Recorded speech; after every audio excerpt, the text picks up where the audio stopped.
Hola, ¿cómo están? El día de hoy vamos a hacer un pequeño repaso de los temas de esta unidad que acaban de ver. La unidad ha sido la unidad de medidas de tendencia central.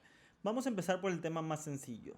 La manera más queremos explicar medias, medianas o incluso modas, distribuciones, dispersiones, pues bueno, es a través de los diferentes gráficos que nosotros ya conocemos y que ustedes han visto. Entre estos gráficos vamos a ver una serie de ellos que van a ser muy relevantes y que van a estar utilizando mucho durante su profesión. Recuerden que este tema ya lo hemos visto, lo van a encontrar en su mismo curso o en los mismos videos de este canal. Y básicamente, si bien son muchos, ahorita les voy a puntualizar algunos que sí o sí es importante que sepan o que identifiquen y que incluso sepan hacer, ¿no? El primero de ellos, pues ya lo conocen, la gráfica de barras. Las gráficas de barras o los histogramas son el tipo de gráficas que nos permiten ordenar datos de frecuencias. Si yo quiero saber cuántas manzanas tienen un grupo de personas, les pregunto, ¿quién de ustedes les gustan las manzanas? ¿A quién de ustedes las peras? ¿A quién de ustedes las naranjas? Pues bueno, puedo en una representación gráfica muy sencilla, ya sea vertical o horizontal, identificar algunos de la cantidad de esto. Incluso pudiera determinar porcentaje. Otro tipo de gráfico que van a ser, ustedes van a poder utilizar o identificar, pues bueno, son también las gráficas de pastel, que también ya las conocen muy bien, que básicamente están hechas para identificar también este tipo de frecuencias, pero más específicamente los porcentajes, ¿no?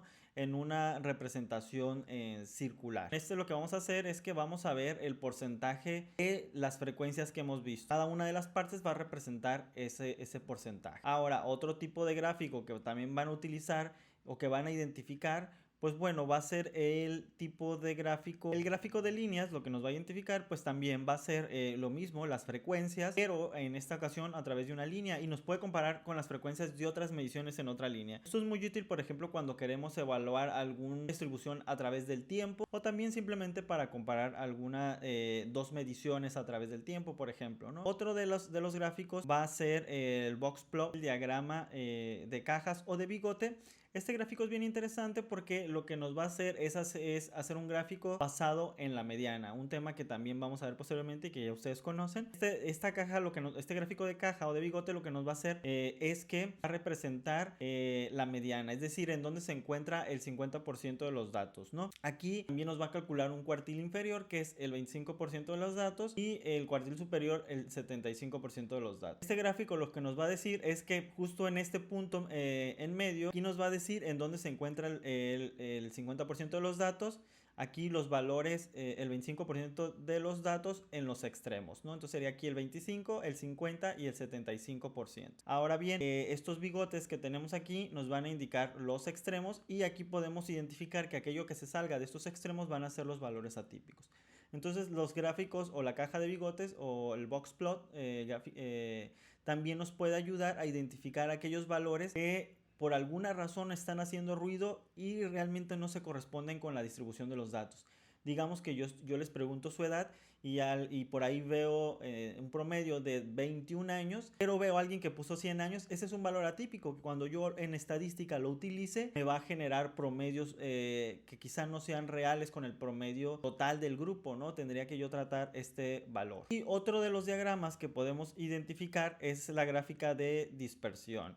La gráfica de dispersión va a ser muy importante, por ejemplo, cuando hagamos algún tipo de estadística inferencial, como vienen siendo las regresiones. Este gráfico de dispersión o diagrama de dispersión nos va a decir es qué tanto se acercan a una línea que aquí sería imaginaria los datos. Es decir, mientras más en línea recta se encuentren cercanos a una línea que tenemos aquí, los datos tienden a distribuirse de alguna manera y responden también a una causa y efecto, por ejemplo. Por último, vamos a ver lo que viene siendo el diagrama de densidad. El diagrama de densidad o el gráfico de densidad nos va a ayudar a identificar cómo se distribuyen una serie de datos. Cuando vimos la distribución normal, pues bueno, tendría que ver esta distribución, pero los datos no siempre se distribuyen de manera normal, ¿no? Ni uniforme.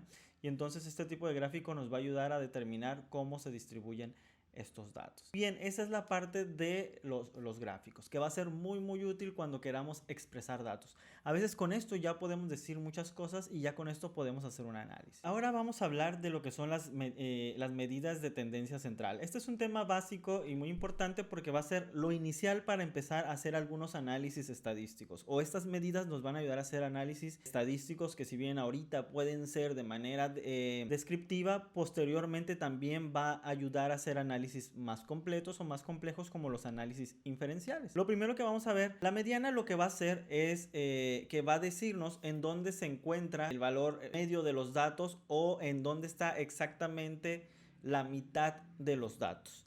Es decir, el valor que está en una serie de datos en medio, ese valor, ¿cuál sería? Y eso es muy importante identificarlo para saber qué tanto nos alejamos de esos valores. La manera de calcular la mediana es muy sencilla. Lo primero que tenemos que hacer es ordenar los datos de menor a mayor, y si es un número impar, lo que vamos a hacer es que el número que esté justamente en medio, ese número es el que vamos a identificar como la mediana.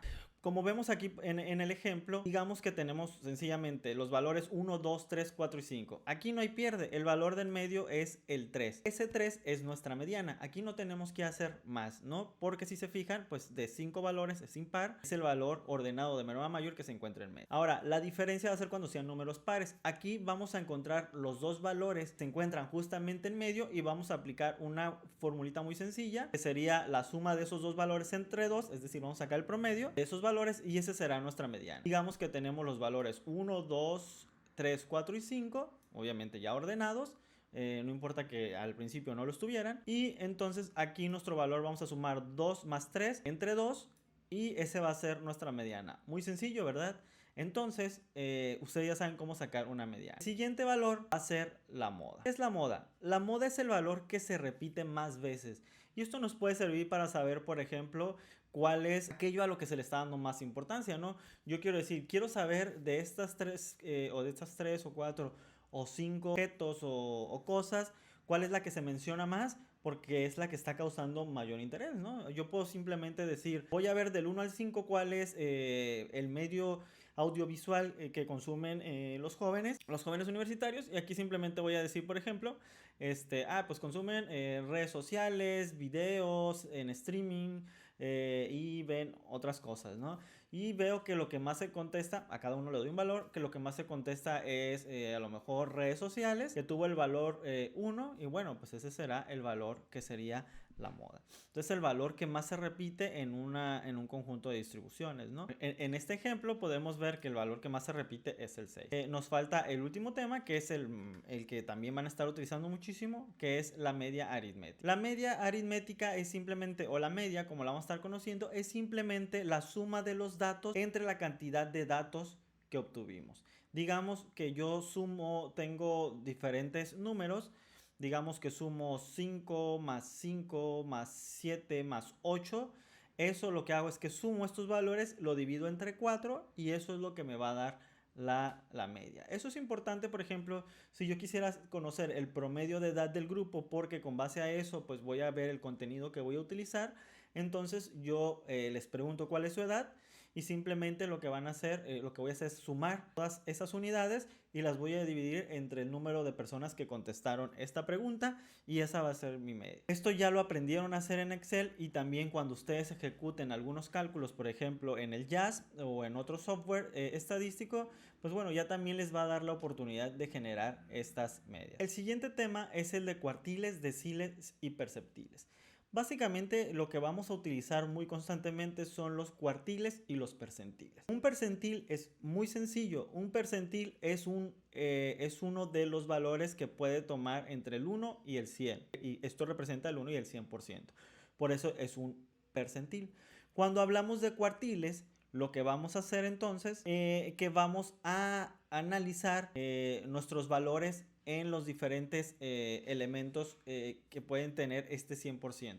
Vamos a tratar de dividirlo, por así decirlo, en 3 partes para ver cómo se dispersan los datos, ¿no?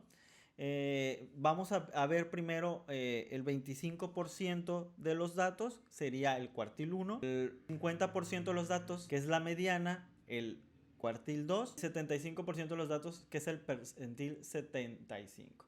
En pocas palabras, lo que estamos diciendo, si se fijan, estamos analizando los extremos. De 25 para abajo y de 75 para abajo. Entonces, 25 y 25% son valores extremos. Es decir, valores que no se corresponden dentro del otro 50% de los datos. Y esto es importante porque a veces queremos analizar, por ejemplo, yo voy a analizar a quienes les gusta poco escuchar podcasts de comedia en las diferentes plataformas, a quienes les gusta poco, a quienes les gusta más o menos y a quienes les gusta mucho. Aquí lo que sería es que aquellos que me caigan por debajo del 25%, pues me estarían respondiendo a lo mejor poco.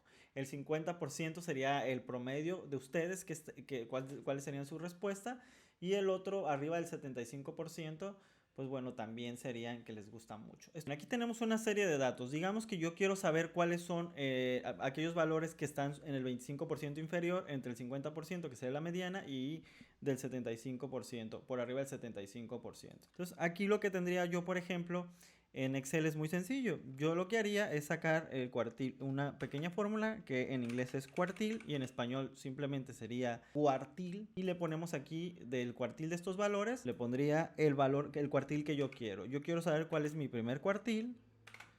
Repito esta fórmula de estos mismos datos, pero ahora quisiera yo saber cuál es mi segundo cuartil, que aquí mi segundo cuartil sería la mediana. Y mi tercer cuartil, ¿cómo se representa este conjunto de datos? Y mi tercer cuartil, que sería el 3, ¿no?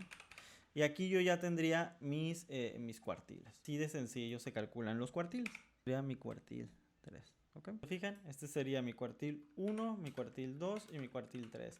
Lo mismo que es el 25% de los datos, donde se encuentra la mitad de los datos, donde se encuentra arriba del 75% de los datos. Y así de sencillo es calcular los cuartiles. Por ejemplo, en Excel, en JASP también lo pueden hacer de manera muy sencilla. En la columna de datos, pues los pongo aquí, no estoy agrupando. Si se fijan, solamente me voy, incluso puedo aquí también ya hacer algunas gráficas como la boxplot, gráficas de distribución, estadísticos, pues le digo que me dé los cuartiles, también puedo hacer puntos de corte y los percentiles. Bueno, los cuartiles, y aquí está media, mediana, moda, que es algo que también ya habíamos hecho. Incluso puedo pedirle la desviación estándar, los mínimos y los máximos, que por ahora lo podré hacer, y el tema que vamos a ver posteriormente, que es el skewness, la kurtosis y el test de normalidad con Shapiro-Wilk. Entonces aquí, si se fijan, ya me estaría diciendo que mi percentil 50, que es la mitad de los datos, es el valor 7.5. Ahí se encuentra alrededor de ese dato el 50%, por debajo del percentil 25 el 3.5 y por encima del 75 9.2. Aquellos valores que sean 9.25 para arriba estarían representando el percentil 3. Luego sería los valores, la mayoría de los valores que giran en torno al 50%, 20, 25 y 75, y después los valores por encima del 75. Digamos que aquí estamos en una evaluación del 0 al 10. Digamos que aquellos que puntúan por debajo de 3.50 pues estarían en mi percentil 1 o en percentil 25, que sería, digamos yo, una calificación baja, por ejemplo. Alrededor del 50% en todo este margen estaríamos hablando de pues los que puntúan en 7.5. Sería como normal estar puntuando alrededor de esos datos, y puntuar por encima de 9.2 quizá me estaría diciendo que están puntuando o están obteniendo calificaciones altas. Y aprovechando, vemos el último de los temas, que vendría a ser el tema de del test de normalidad. Recuerden, simplemente lo que estamos haciendo aquí también lo pueden hacer directamente en el software. Yo lo único que hice aquí es que en los estadísticos me diera la distribución, que es la skewness. Acuérdense que la skewness es por así decirlo, la anchura de mi gráfica. La kurtosis es la altura. Curva mesocúrtica pues es como la curva normal, y no es mesocúrtica, pues será una distribución que tendrá a ser no normal. Skewness sería que mis datos se van hacia los lados, o cómo es mi curva, qué tan alargada está, o cómo está esta distribución. La kurtosis es hacia arriba, qué tan alta o baja es. Básicamente es eso. Esto lo que nos puede indicar es que los valores o los índices que se calculan sobre skewness y kurtosis me pueden dar ya una idea de si mis datos se distribuyen normalmente o no, y esto me dirá si utilizo estadística, por ejemplo, paramétrica o no paramétrica. Esto es muy importante, pero se recomienda hacer el test de Shapiro-Wilk mínimamente, que es para datos relativamente pequeños, y eso nos dará un valor P que también nos indicará ya más precisamente si hay una distribución normal o no de los datos.